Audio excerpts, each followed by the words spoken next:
Conjugare, Centro Português de Apoio à Pesquisa Científica e à Cultura. Acreditamos que as ciências e as artes mudam o mundo. O conhecimento transforma, e isso nos motiva. Oitavo ciclo ibero-americano de diálogos contemporâneos, com o tema História, Poder e Representações. Realização dias 19, 20 e 21 de maio de 2026.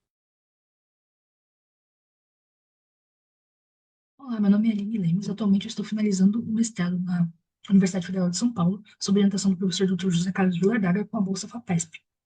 Então, a presente comunicação ela tem como objetivo apresentar um recorte, né, desse mestrado através da análise dos discursos jurídico-políticos mobilizados por três rebeldes no período do século XVI. Bom, durante 1540 e 1560, o Peru foi cenário de diversas revoltas que impulsionaram uma perspectiva que o território era repleto de homens insurgentes, né, de rebeliões, e que faziam jus a uma cultura rebelde advinda da Espanha. Até mesmo o historiador Gregório Salineiro cunhou o termo de laboratório de rebeldes para se referir a esse período do Peru colonial. Bom, essas disputas aconteciam principalmente entre os chamados encomendeiros e a coroa espanhola. Dessa forma, para compreender melhor essas rebeliões e suas demandas, a gente selecionou três rebeldes aqui: Gonzalo Pizarro, Francisco Hernando Girón e Lope de Aguirre. Rebeldes que alegavam que a coroa não havia recompensado devidamente os trabalhos feitos na conquista do Peru e, por outro lado, uma coroa que tentava barrar a influência desses homens no território. Bom, a primeira rebelião é a rebelião de Gonzalo Pizarro, ocorrida entre 1544 e 1548, tendo grande estopim a criação das leis novas de 1542, quando a coroa envia o primeiro vice-rei do Peru, juntamente com 4 juízes que formariam a Audiência Real de Lima, para pôr em execução essas novas leis e administrar a região.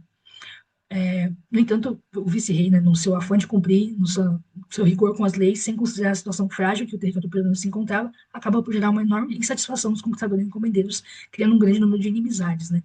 Gonzalo Pizarro, então, aparece, né, por ter participado do processo de conquista do Peru, juntamente com seus irmãos, ele torna-se uma figura de referência entre aqueles homens que reclamavam contra as leis novas e que se torna, né, o grande líder deles. Assim, a situação foi piorando cada vez mais, as batalhas foram eclodindo, né, de um lado os insurgentes que demandavam a revogação das leis e a deposição do vice-rei, e por outro lado a tropa real comandada pelo próprio vice-rei que tentava apaziguar tudo isso. Nessa disputa, o exército rebelde ele saiu vitorioso, mataram o vice-rei, e quando a coroa espanhola sabe de todas essas notícias e percebe que quem governava o Peru agora era Gonzalo Pizarro, ela envia outro vice-rei, conhecido como Pedro de la Gasca, famoso por sua atuação nos tribunais de Inquisição, por ser um grande negociador, por ser um grande pacificador. A estratégia que ele segue é a concessão do perdão real e também da repartição das encomendas para aqueles que deixassem o lado rebelde se juntassem à tropa real. Uma dessas atitudes que ele toma, e é muito eficaz. Né, as forças rebeldes vão se esvaindo ao longo do tempo e Gonzalo Pizarro finalmente é capturado. Né, e aí ele paga pelos seus atos de traição. Né, teve sua cabeça cortada, seu corpo desmembrado e sua cabeça foi guardada em uma jaula de ferro exposta na praça. Bom, no entanto, esses ares de rebelião ainda ecoavam pelo território andino. A morte de Pizarro e seus companheiros não significou um período de paz, né, para o território peruano. Essas estratégias de pacificação do vice-rei Lagasca, né, de recompensar os ex-rebeldes, ele acabou recompensando muito mais do que aqueles que foram leais desde o começo. Né? Então, os homens sentiram uma grande insatisfação e um grande ressentimento contra Lagasca. Um desses grandes ressentidos foi o próprio Francisco Hernandes Girón, né? Que havia sido prometido por ele, por parte de Lagasca, uma encomenda, uma grande encomenda, e ele acaba não cumprindo essa promessa. Mas Girón já tinha sido alertado disso pelo próprio Gonzalo Pizarro, né?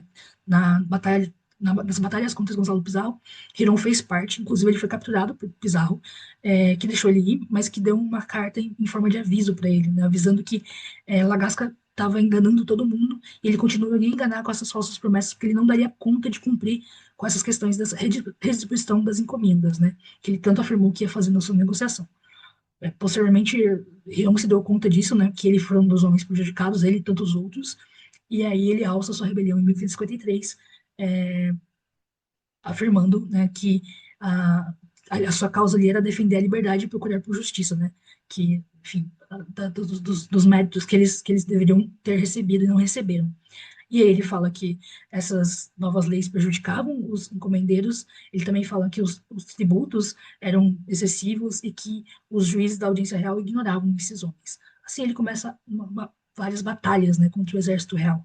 A mais famosa delas foi a de Chuquinga, em 1554, no qual o exército rebelde tem uma grande vitória que deixa as forças reais totalmente prejudicadas, com um número de mortes abundante, chegando a ser uma das piores perdas do exército real desde a conquista do Peru. Bom, Posteriormente, as forças reais, elas têm a mesma estratégia que o Lagasca, eles usam do perdão real.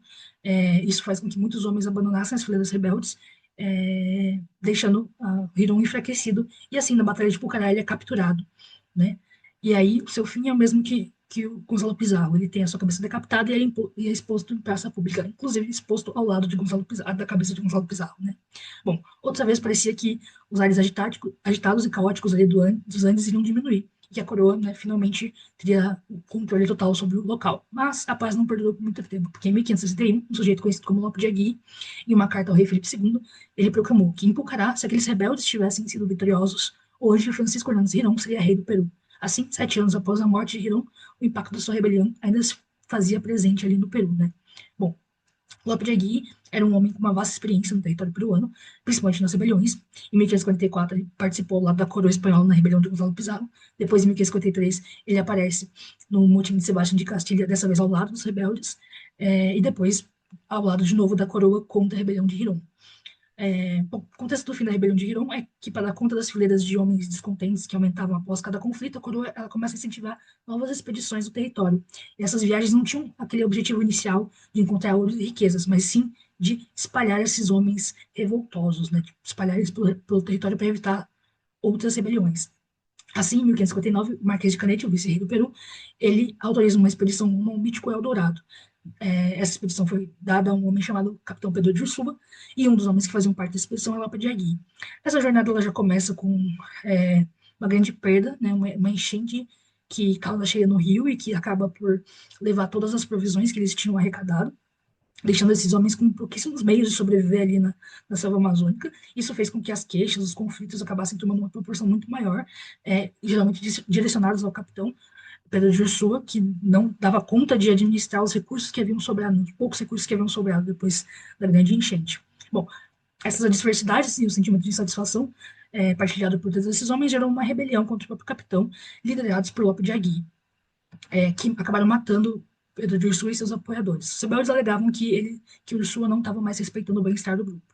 Assim, o objetivo da viagem também muda, né? Se antes era encontrar a famosa Terra Dourada, o assassinato de Pedro de Ursúa transforma tudo isso. Agora, o intuito desses homens é voltar ao Peru e alçar uma rebelião. Lope de Aguirre, né? Ele propõe que todos os homens assinem um informe que justifique a morte de Ursúa, e, além disso, propõe que Dom Fernando de Guzmán, um outro integrante da expedição, em um ato de negação à autoridade do rei Felipe II, proclame-se príncipe de terra firme e governador do Chile e Peru. Bom, essas frustrações não cessaram, né, com essa nova liderança, inclusive passaram as mesmas reclamações que tinham do capitão Pedro de Ursúa, foram para Dom Fernando de Guzmán, e assim, ele, novamente, em um plano liderado por Agui, Guzmán é morto. Agui passa, então, a ser o líder dessa expedição, e o objetivo ainda se mantém o mesmo, retornar ao Peru para tomar o poder. Mas, no fim de outubro de 1561, né, Agui acaba sendo traído por um de seus homens, e a coroa finalmente captura Lope de Agui. Mas antes de ser morto, né, ele deixa o seu último registro, a famosa carta ao rei espanhol Felipe II. Nessa carta, Agui destaca, né, que ele foi mais um dos outros homens que vieram ao Novo Mundo, né, para tentar valer mais. Ele diz que serviu a vida inteira ao rei, conquistou novos territórios, povoou e pacificou em nome da coroa, mas que depois de todos esses sacrifícios que ele fez, ele se sente muito injustiçado, porque a coroa não recompensou ele e seus homens devidamente, né? A Gui tem o mesmo fim que os outros, né? Sua cabeça é cortada, é exibida em praça. E o que temos nessas rebeliões é que esse sentimento de frustração, de abandono, aliado ao discurso de mérito, acabou por, né, dar vazão nesses movimentos que não questionavam somente as leis novas de 1552, mas assim toda a estrutura político-administrativa da coroa do Novo Mundo, né? As críticas dirigidas aos representantes também refletiam o estado caótico da administração do território, né? Além disso, né, esses jogos de poder, de aliança, esses privilégios que alguns poucos conquistadores encomendeiros tinham, que foram mantidos no pós-rebelião, bem como um sentimento frequente de desamparo, são todas realidades do território que foram sendo percebidas ao longo do tempo por esses homens, por esses rebeldes, que se viam movidos a agirem para reclamar aquilo que achavam que tinham como direito. Bom, mas afinal, quais foram as bases jurídicas e políticas que esses homens, né, utilizavam para travar suas batalhas que custaram, né, a sua vida? Bom, após a chegada à América e todo o impacto de estar diante de uma nova organização do mundo, os sonhos de enriquecimento que pareciam tão alcançáveis e que foram se esvaindo com a noção da realidade, né, sendo dada ali para eles, que fez com que as frustrações desses homens aumentassem de maneira exacerbada e eclodissem em rebeliões por todo o território.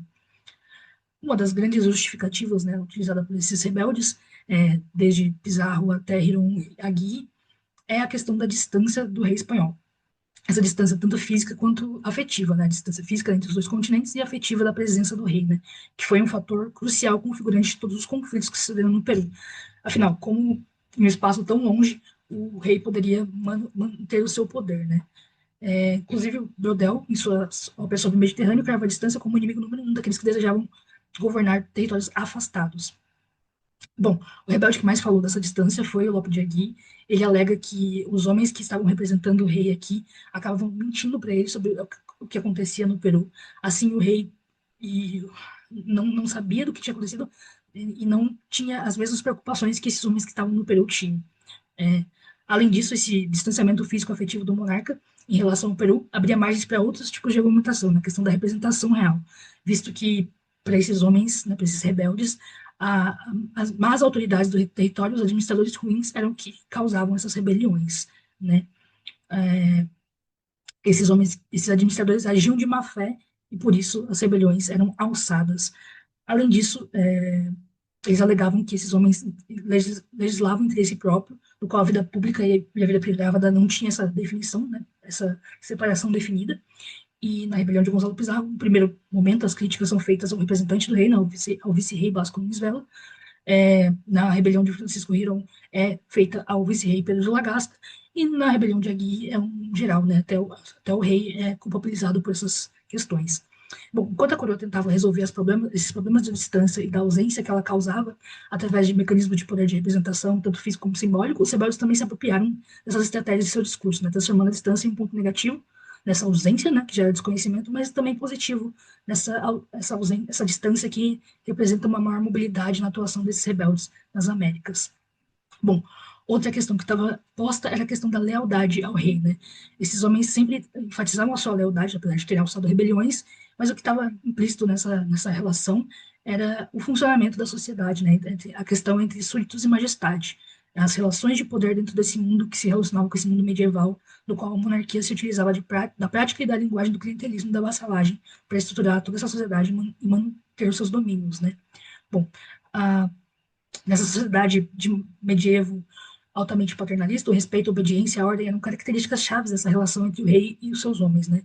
Esses homens que deviam serviço, respeito e lealdade ao seu monarca, enquanto esse monarca, né, num pacto medieval, deveria favores e proteção a esses homens. É a partir dessas relações de poder, da linguagem do clientelismo e do pacto entre súditos e monarca, que os rebeldes reivindicam suas posições. Para Pizarro, Hirão e Agui, eles e seus homens cumpriram sua parte no pacto, foram leais e serviram o rei, e principalmente nesse trabalho de conquistas do Peru, né?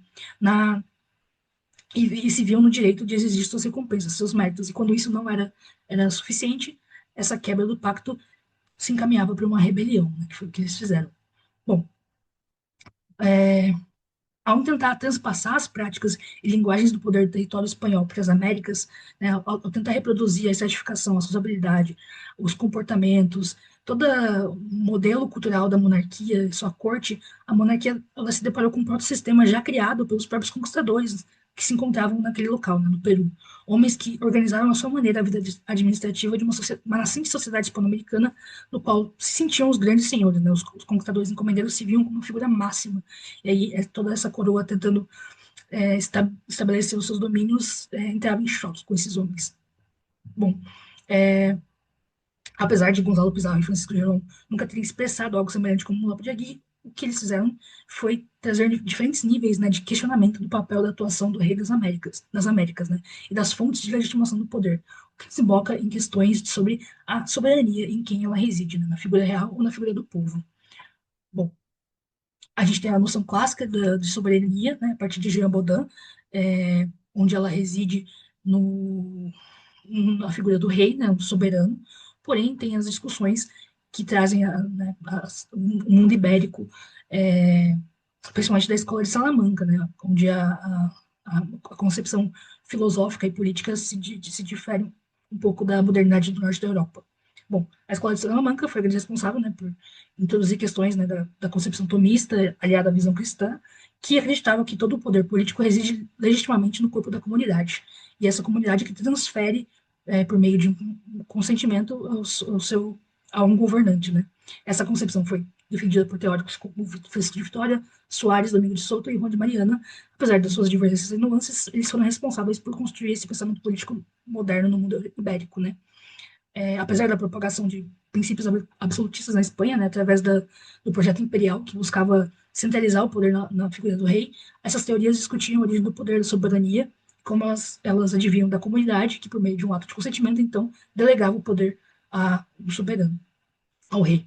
Bom, seja da forma mais radical, como a de Agui, ou da desnaturalização, ou de outras maneiras, né, esses homens eles colocavam em prática essas discussões, né, de teóricas que já ocorriam, né, e que no território peruano encontraram sua vazão, né, na disputa de poder e domínio entre os conquistadores e a coroa espanhola. Por fim, é, nesse jogo de disputas, saber emular a linguagem política era essencial, particular dentro dessa sociedade, né, especialmente ao evocar o pacto medieval. Esses rebeldes, então, se apropriavam de discursos jurídico-políticos já existentes para alçarem suas rebeliões, inicialmente por uma via formal, buscando negociação, e posteriormente com a luta armada, as rebeliões, né.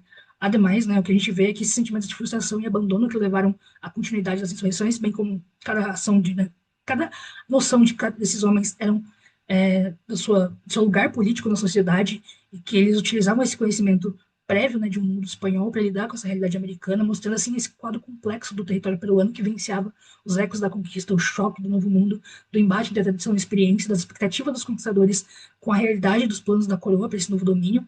São homens que articularam e se mobilizaram para compreender essas experiências do novo mundo, se apoiando naquilo que já conheciam de um mundo medieval, né? Um mundo cada vez mais impactado com essas mudanças da América. Peroleiros, né, homens peroleiros, que se viam como agentes políticos e lutavam para dar vazão às suas demandas, que, enquanto articulavam seus discursos enraizados no mundo medieval, em seu referencial espanhol, que estão cada vez mais americanizados. Realização, Conjugare, Centro Português de Apoio à Pesquisa Científica e à Cultura. NUPAN, Núcleo de Património, Arquitetura e Memória Fluminense. Programa de Pós-Graduação em Património, Cultura e Sociedade da Universidade Federal Rural do Rio de Janeiro. Apoio Editora Cravo e Universidade Federal Rural do Rio de Janeiro. Inscreva-se no canal, comente, curta e compartilhe. Obrigado por assistir.